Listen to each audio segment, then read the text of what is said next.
Jenny goes first. Yeah, I think I'm Oh, it's second. Yeah, you're the third one. Yeah. Okay, good.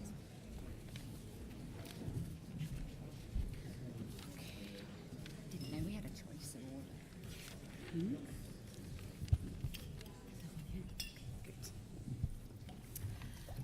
Okay, good morning.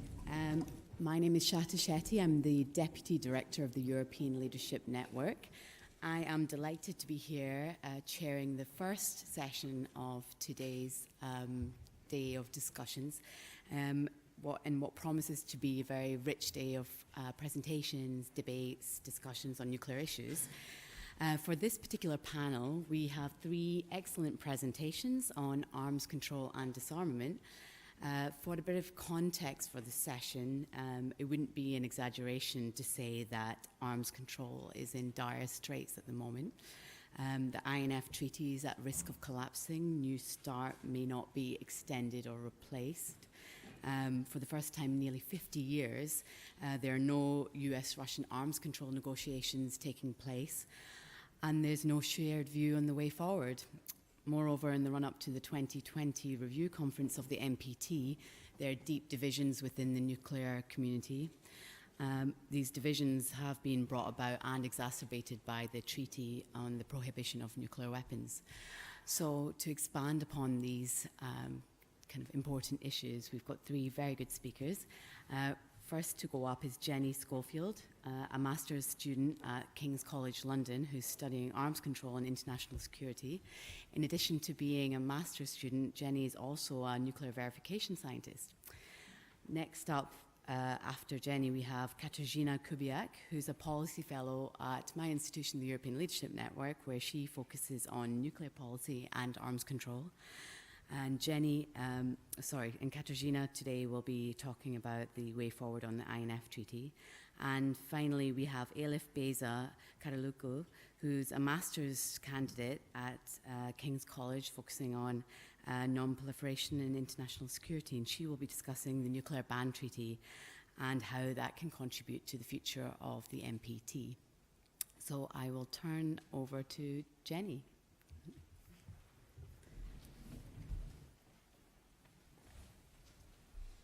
Excellent. Thank you very much, Shata. So before I start, I'd just like to say that all the views I'm going to talk about are my own and don't represent anybody else. Where is the clicker? Is this the clicker? Fantastic. So I'm going to talk to you today about the effect of US arms control on disarmament and non-proliferation results. Specifically, I'm going to look at two case studies, trying to investigate the question of whether where the US leads on arms control, we see disarmament and non-proliferation results, and whether the converse is true. So the two case studies I'm going to look at today are the Joint Comprehensive Plan of Action, so the JCPOA, and the Treaty on the Prohibition of Nuclear Weapons, the Ban Treaty for short. So I'm going to call them the JCPOA and the Ban Treaty just to keep things simple. So to start with, I'm going to also talk a little bit about the current US approach to arms control. Also, I'm going to talk about the definition of arms control in this case. It's quite important that we are clear about what we're talking about in order so that we can investigate our question a little bit more. So, what is arms control? So I'm going to use a definition which is given by Hedley-Bull. This is quite a broad definition of arms control. I'm describing it as restraint, internationally exercised, upon armaments policy in the context of strategies, weapons, and political tensions of the present time. So this is slightly broader than the traditional strategic stability kind of argument. Also, interestingly, I would like to include norms into that definition of arms control. So I would like to use Croft's norms seeking a limit on the use of nuclear weapons. I think this is really interesting because it means that arms control doesn't necessarily have to be kind of successful as such in order to be considered to be arms control. And that's going to be quite useful, as we will see. Disarmament and non-proliferation, I've just stuck them in there so we're all clear about what I'm talking about. I'm talking about nuclear weapons disarmament, obviously, and disarmament being in some senses, a subset of arms control, a reduction in military force, manpower or budget, non-proliferation just being the prevention of spread of nuclear weapons or nuclear weapons technology. So, having defined arms control, it seems sensible in this case to talk about the US approach to arms control. And I'm quite lucky in this respect because we've had a nuclear posture review out recently. So I thought I would draw some quotes from that in order to try and describe a little bit what I understand the US posture towards arms control to be. Historically, the US approach to arms control has been quite bilateral and kind of against a single adversary. You could argue that this has changed in recent administrations, and certainly we start to see more liberal approaches being taken towards arms control. Even in the current US NPR, we can see references to sanctions towards transgressors. And we also see, alongside the more traditional strategic stability comments that you might expect, some references to norms and to the NPT regime, which is quite nice to see. So this is interesting because it shows that whilst we retain a kind of more bilateral focus, there are multiple mentions to China and Russia in the NPR, it's also sensitive to other factors, including international standing and economics. So the question, as I already kind of alluded to at the very beginning, we'd like to investigate a little bit what the impact of US action is when it comes to disarmament and non-proliferation. I'm going to go straight on into my first case study, the Joint Comprehensive Plan of Action. So I'm quite lucky in that when I started working on this project, there's been quite a lot of change over the last couple of months. I did check this morning, nothing has changed since I last wrote this, so we're good. I'm going to give just a very brief background. As I'm sure you're all aware, the Joint Comprehensive Plan of Action was negotiated by the E3, EU+3 and Iran in 2015. So this is part of a long series of negotiations which was initially kicked off by the EU back in 2013. And it's very clearly a form of arms control. It was designed to increase stability, and there were certain concerns raised often by the IAEA about actions by Iran. So this arms control, what is the impact in this case by the US? So, I mean, there were many comments about the US back channels which happened in 2014, directly leading up to the successful negotiation of the JCPOA. It seems clear that the US action in this case had an effect in successfully negotiating the agreement. And furthermore, we can see that there has been a limitation on the centrifuges of Iran and a conversion of reactors. The IAEA has confirmed 11 times that Iran has been abiding by its limitations as set out in the agreement. For me, this implies that currently, we could argue that the US impact has had a non-proliferation result. Of course, we are in a state of flux. The US Trump withdrew from the JCPOA last month, and there has been a strong EU response. It remains to be seen whether this will continue. I know that tomorrow there is another joint meeting of the JCPOA, and there have also been several letters passing back and forth between the US and the kind of European parties about sanctions and whether this will continue. Nevertheless, if the JCPOA does not continue, in some senses that helps to prove my argument that when the US pulls out of an arms control agreement or fails to impact in it, then we see a failure of arms control. Either way, it's going to be an interesting state. There's nothing more I can say about that one at this time except keep yourselves posted. My second case study is on the ban treaty. So, again, a very brief run-through. This was negotiated in the UN in 2017, and there are many reasons for its existence, including the humanitarian initiative. I understand that later we're going to have a long talk about the ban treaty, so I'm really looking forward to that. First of all, I think that given my original definition of arms control, we have to admit that this appears to be an arms control endeavour. The text says it enhances the security, designed to enhance the security of people everywhere. From this standpoint, it has to be considered, according to Croft and according to how I've defined arms control, to be arms control.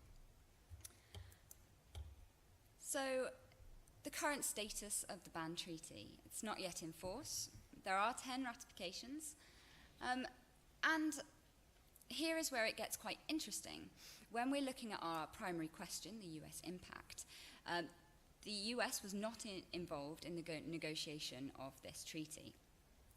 In fact, after the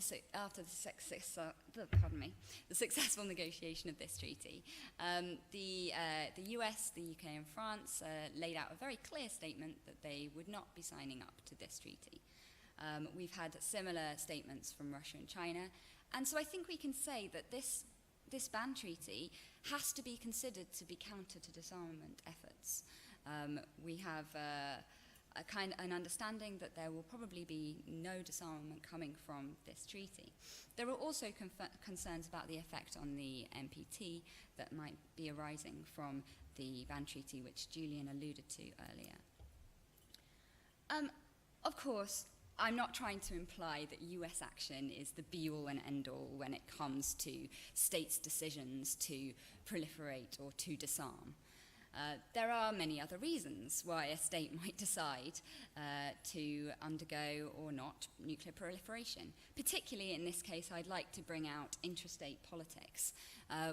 Whilst I was talking about the Obama administration and back-channel talks that were happening between the US and Iran, I think it's clear that the election of Rouhani and the change in the internal politics of Iran also had a substantive effect when it comes to the JCPOA. Nevertheless, I think that there is some evidence to suggest that when the US takes a decisive lead on arms control efforts, there tends to be a disarmament or non-proliferation effect. And when we don't see that interaction, we don't see such certain effects. So thank you very much for listening, and I look forward to your questions.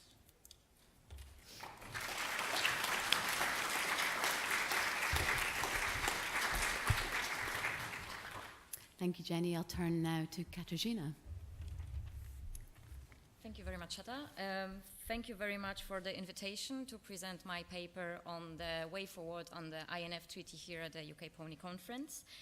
Just on a side note, I have written this paper while being a transatlantic postdoc fellow for international relations and security at the Norwegian Institute for Defense Studies in Oslo. For those who are not familiar with the INF refers to the Intermediate Range Nuclear Forces Treaty between the United States and Russia. It prohibits and removes an entire category of cruise and ballistic missiles in the range between 500 and 5,500 kilometers, both conventional and nuclear in nature, together with the launchers. Today, the United States accuses Russia of testing and deploying an INF-prohibited cruise missile. Moscow denies these allegations. Instead, Russia formulates its own allegations of US non-compliance. One of these relates to the US missile defense installations in Europe. Although the deal is bilateral, the United States now expects its European NATO allies to come up with a common solution and bring Russia back to compliance. In its December 2017 statement, NATO claimed to seek to preserve the INF Treaty and incentivize Russia to engage in good faith. But what should it do? Well, in order to think about solutions, we first need to understand the Russian rationale for its alleged development of a treaty-prohibited missile system. We still do not know why Russia decided to break out from the treaty. Yet for several years, Kremlin has signaled discomfort with the INF and underlined Russia's subsequently disadvantageous position.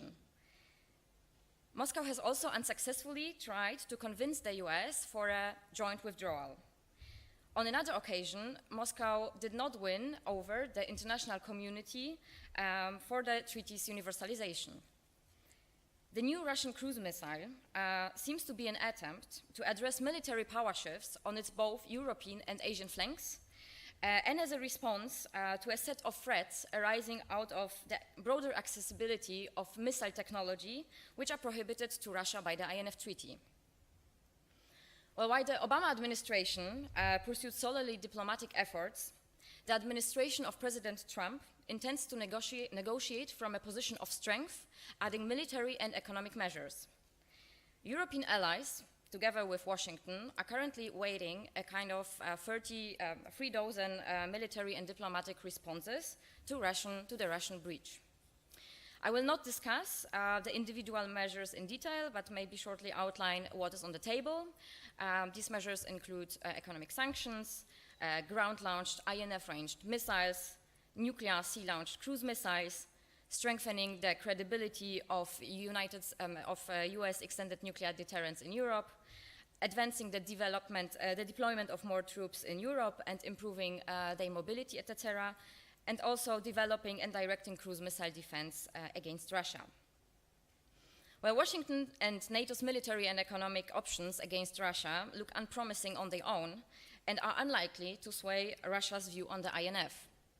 This is not to say that these measures should not be pursued in parallel, but they should be seen as an adjunct to diplomacy. They are a means of signaling seriousness of intent and not a tool for successful coercion.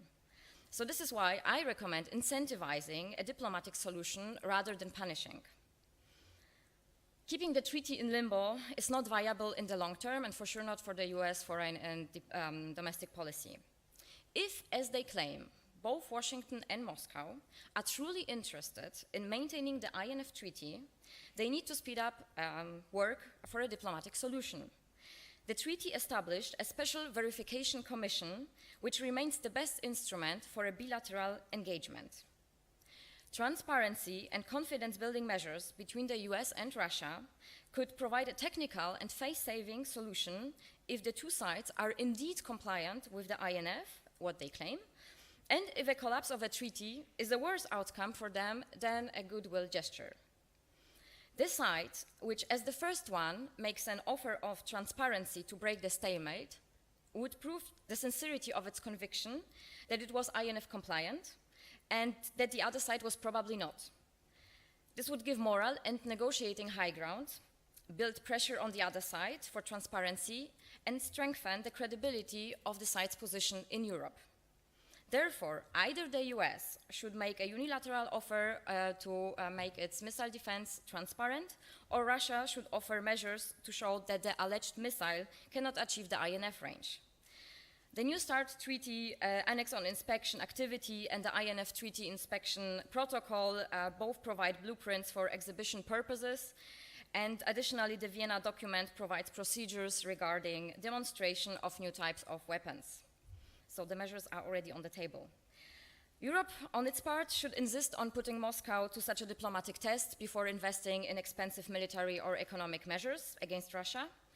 European NATO allies should also try to convince Washington to consider verifiable limits on regional ballistic missile defense in response to Russia resolving the non-compliance issue.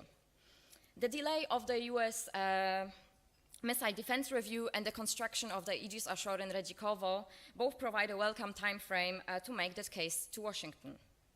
In parallel, Europe should work with China and the likes to see whether the proposal of a global INF, which would eliminate all types of ballistic and cruise missiles between 5,500 and 5,500 kilometers, could be revived.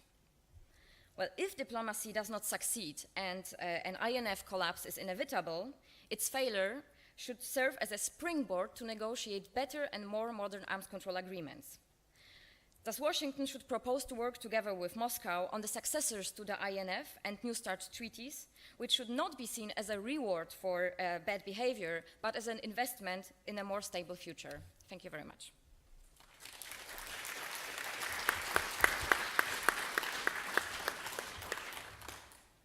Thank you, Katarzyna. I'll turn now to Elif.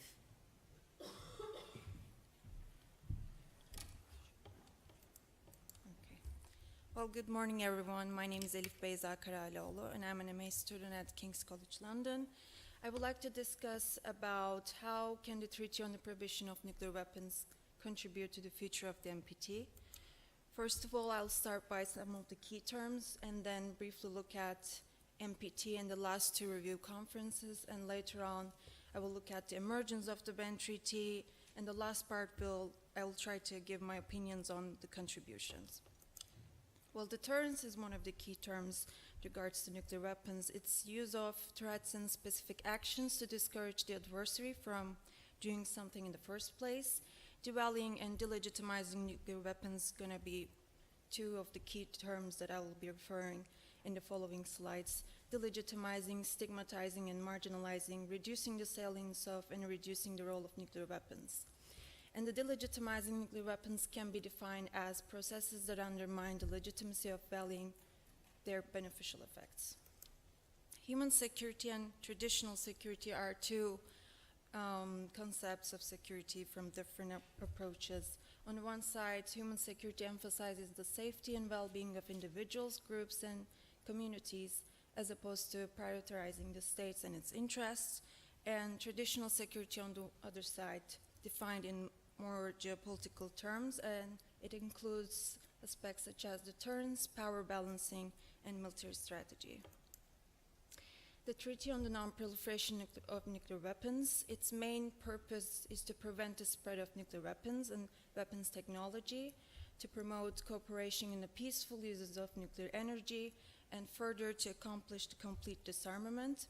It represents the only binding commitment, and it opened for signature in 1968 and entered into force in 1970. First review conference was held on 1975. In 1995, treaty was extended indefinitely, and at the moment there are 191 states as joined to the treaty. So here I will look at the last two review conferences and their outcomes. In 2010, the conference ended with a final document, an action plan. It reaffirmed the urgent need for the nuclear weapon states to implement the steps leading to nuclear disarmament. In action plan, according to Action 3, and I'm quoting, the nuclear weapon states commit to undertake further efforts to reduce and ultimately eliminate all types of nuclear weapons. On the other side, in 2015, we have a different conclusion. There were no final documents, and there were disagreements between nuclear weapon states and non-nuclear weapon states over the pace of implementation of Article 6 and the action steps of 2010 conference. Well, this brings us to the process of the emergence of the Treaty on the Prohibition of Nuclear Weapons. We can see the start of this process actually starts from 2013 with three key conferences. First one was held in Norway. The second conference was in Mexico in 2013, and the third conference was in Vienna. And only in the last conference in Vienna, United States and United Kingdom decided to attend as a nuclear weapon states, and China sent an observer, but in the rest of the conferences, none of the nuclear weapon states participated. And we can see the number of countries as an attendee increases with the second and third conferences.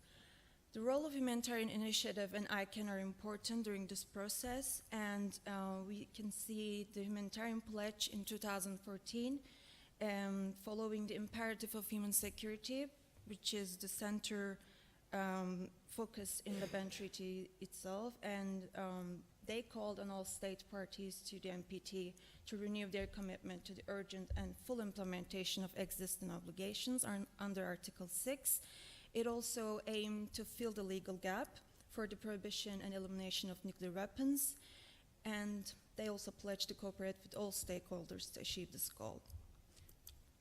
The main purpose of the Ban Treaty, according to Beatrice Finn, and I'm quoting, to make humanitarian consequences the focus of discussions about nuclear weapons, and this is one of the main focus of my presentation, the focus on human security and focus on humanitarian consequences. She further argues that the frustration on the one side helped to the Ban Treaty's cause. However, also shift in security and development policies towards a more central role for humanitarian concerns and humanitarian law. We can see again the focus on consequences of nuclear weapons on humankind and importance of humanitarian law in relation to debates about nuclear weapons. So the treaty opened for signature in 2017, and it will enter into legal force once 50 nations have signed and ratified it. So this brings us to the final part of my presentation. As we can see, BAN Treaty focuses on human security rather than traditional state-centric security approach. So I believe one of the contributions can be, from this point of view, a gradual change from traditional state-centered approach of security to human-centered security approach. And here, the way we approach to the concept of security is in direct relation with the words we use. How we relate nuclear weapons, are we relating them with the concepts of power and deterrence, or are we focusing on the deadly and catastrophic impacts of these weapons for the future of the world security? In the case of nuclear weapons, traditional state-centered approach can be seen as an influential perspective, and shifting the focus and making the human security as a starting point can be very helpful, especially for the coming review conference. In addition to that, highlighting humanitarian impact, which, as you know, the BAN Treaty focuses on, and consequences of nuclear weapons. Thirdly, once we change this shift of perspective from state-centric to human security approach, this also brings the necessity of revisiting and questioning the nuclear deterrence strategy. It is apparent that the BAN Treaty itself challenges the idea of nuclear weapons as a source of power, and nuclear deterrence idea can be seen as a limitation in front of the NPT. It certainly shows a dilemma with any effort regarding non-proliferation and further elimination of nuclear weapons for the future. Well, according to the Federation of American Scientists source, and I'm quoting, the number of nuclear weapons in the world has declined significantly since the Cold War. However, much of the decrease in the number of nuclear weapons in the world happened in the 1990s. And the world's combined inventory of nuclear warheads remains at a very high level. So we can see that the dependency on nuclear weapons possession still remains, and we can see this in diplomacy and in international security. As long as the deterrence strategy remains, efforts for reducing nuclear weapons and total elimination for the future of nuclear weapons will experience obstacles. In this regard, if nuclear weapon states and NPT can address more on the catastrophic impact of nuclear weapons and question the utility of this strategy, then this can securitize the issue and make it open for the further actions. Well, at the end, each of these parts composes the bigger picture, and this brings me to the discourse change. Firstly, through devaluing the role of nuclear weapons for the short term, and later delegitimizing these weapons possessions for the long term. As I discussed in the first slides, the legitimizing and delegitimizing, those two concepts were already in the literature, academic literature. However, it needs much more attention when we talk about changing our perspective on the role given to these weapons. Banning nuclear weapons is certainly not a straightforward path, and I believe both of the treaties are aware of this. And changing the discourse as the nuclear weapons can shape the future actions and can be a starting point, because I believe most of the decisions right now needs our perception change. Concepts such as devaluing and delegitimizing can be considered in this regard as a part of this discourse change. So how about the practicality? So how to apply these in practical terms? Definitely with the multilateral cooperation among nuclear weapon states to build sense of trust. At the beginning of the conference today, there were references on the trust factor, and it's much more needed in our global agenda. And the yes, the global agenda is changing rapidly, and there are multiple factors to add into equation when we talk about the elimination of nuclear weapons. However, there will never be a right time. There will always be another new actor coming into the debate, and there will always be problems regarding the elimination of nuclear weapons. So rather than finding for a right time, I think initial steps can start with discourse change and are changing perspective gradually from traditional security approach to human security approach. Secondly, initiative of nuclear weapon states is crucial. It all depends on their actions and their initiative. And building lines of communication in this regard between nuclear weapon states and the ban treaty, rather than estranging the ban treaty, might help to close the gap between nuclear weapon states and non-nuclear weapon states. And it can enhance the discussion process of the next review conference.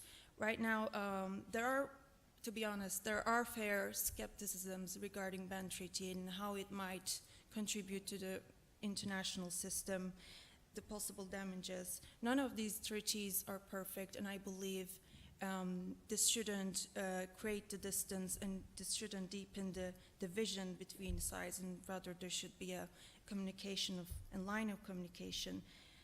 And in this regard, we should also remember the fact that the ban treaty is the embodiment of the reality that NPT needs a revision, and there are a lot of criticism regarding how the NPT itself falling behind to implement Article 6, and I think it all starts with self-criticism in the institution itself. Thirdly, assurance needs to be given in the next review conference that every single voice is being heard and understood. This can also smooth the process of discussion. And for the discourse change in more detail, these are some of my ideas. First of all, opening a platform to discuss and research ways for discourse change, finding a sub-criteria. Secondly, including the necessity of discourse change into policy recommendations, which are most important. And lastly, increasing the awareness on public level, widening the audience. Any issue regarding nuclear weapons and weapons of mass destruction cannot be limited on policymaking. This can also need the attention of people. And alongside with the contributions of non-nuclear weapon states and NGOs, can also have a significant impact. And to conclude, next review conference will set the agenda until 2025 review conference.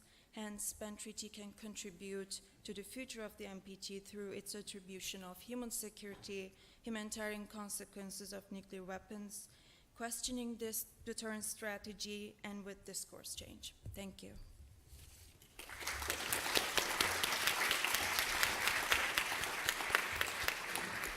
Thank you, Elif. We had three very good presentations covering the primacy of US and global arms control, incentivizing a diplomatic solution to the issue of resolving the INF challenge, and the normative human security effect of the ban treaty ahead of the NPT review conference. Now, before I open it up to questions, I would just ask that you please keep your questions constructive and concise. So I'll open it up. Any questions? Okay.